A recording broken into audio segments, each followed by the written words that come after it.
Assalamualaikum warahmatullahi wabarakatuh. Alhamdulillahilladzi an'ama alaina bi ni'mati iman wa Islam. Baik, saya Nandita Adiputra NPM 2110070120024 dengan program studi Kesehatan Masyarakat. Di sini saya akan mempresentasikan tugas pertemuan ke-15 saya dengan mata kuliah Etika dan Hukum Kesehatan. Di sini saya akan membahas dengan topik bahasan yaitu Hospital by Law.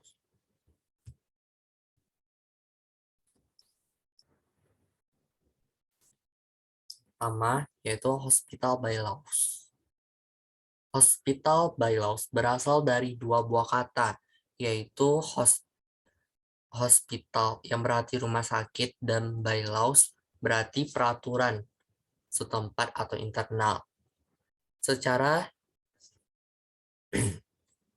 kata by laws itu sendiri sering ditulis dengan berbagai macam cara, antara lain by law, by laws, by laws pakai spasi, atau by strict law. Secara yuridis, hospital by laws tidak dapat dicampur dengan aturan lain yang ditetapkan oleh direktur rumah sakit. Karena di mana hospital by laws itu mengatur seperti organisasi pemilikan rumah sakit atau yang mewakili, peran, tugas, dan kewenangan pemilik rumah sakit atau yang mewakili, peran, tugas, kewenangan direktur rumah sakit, dan organisasi staf medis, dan yang terakhir yaitu peran, tugas, dan kewenangan staf medis. Next, selanjutnya yaitu fungsi hospital by laws. Yang pertama yaitu sebagai acuan bagi pemilik rumah sakit dalam melakukan pengawasan rumah sakit. Yang kedua sebagai acuan bagi direktur rumah sakit dalam mengelola rumah sakit dan menyusun kebijakan yang bersifat teknis operasional. Yang ketiga yaitu sarana untuk menjamin efektivitas, efisiensi, dan mutu. Yang keempat, sarana perlindungan hukum bagi semua pihak yang berkaitan dengan rumah sakit. Yang kelima, sebagai acuan bagi penyelesaian konflik di rumah sakit antara pemilik, direktur rumah sakit, dan staf medis. Yang terakhir yaitu untuk memenuhi persyaratan akreditasi rumah sakit. Next, selanjutnya yaitu penerapan hospital by laws. Secara yuridis, hospital by laws tidak dapat dicampurkan dengan aturan lain yang ditetapkan oleh direktur rumah sakit. Kekeliruan utama dalam memahami hospital by laws adalah ketika menganggap bahwa hospital by laws sebagai seperangkat standar operasional prosedur atau SOP rumah sakit, kebijakan tertulis rumah sakit, job description, tenaga kesehatan, dan petugas rumah sakit. Sehingga dengan kekeliruan pemahaman tersebut, rumah sakit menganggap telah memiliki hospital by laws.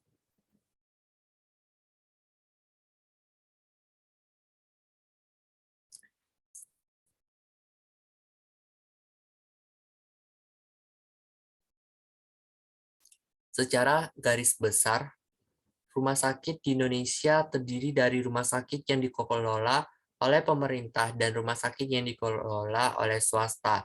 Nah, di mana terdapat perbedaan substansi antara hospital by laws, rumah sakit, pemerintah dan rumah sakit swasta, yaitu karena faktor kepemilikan dan status badan hukum, model governing body, visi dan misi, perbedaan struktur organisasi, corporate culture-nya, model organisasi komite medik yang dibentuk, kemudian status kepegawaian staf medis, dan faktor tipe rumah sakit. Oleh karena itu, penyusunan hospital by laws harus disesuaikan dengan kondisi dan kebutuhan masing-masing rumah sakit sepanjang tidak bertentangan dengan aturan hukum yang berlaku, serta berpedoman pada pedomanan penyusunan hospital by laws, antara lain sebagai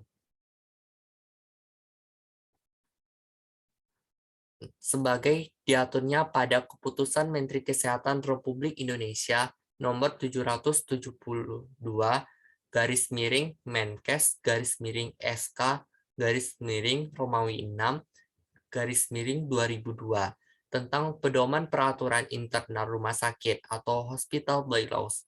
Keputusan Menteri Kesehatan nomor 631 garis miring Menkes garis miring SK garis miring Romawi 4 garis miring Romawi 5 tentang pedoman peraturan internal staf medis atau medical staff bylaws.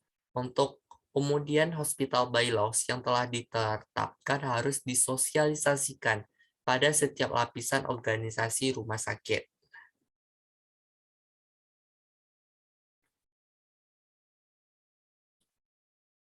Apabila rumah sakit telah membuat dan menetapkan hospital bylaws dengan baik dan dipatuhi sebagaimana mestinya akan menciptakan kepastian hukum, baik bagi pemilik, pengelola, tenaga kesehatan, dan masyarakat.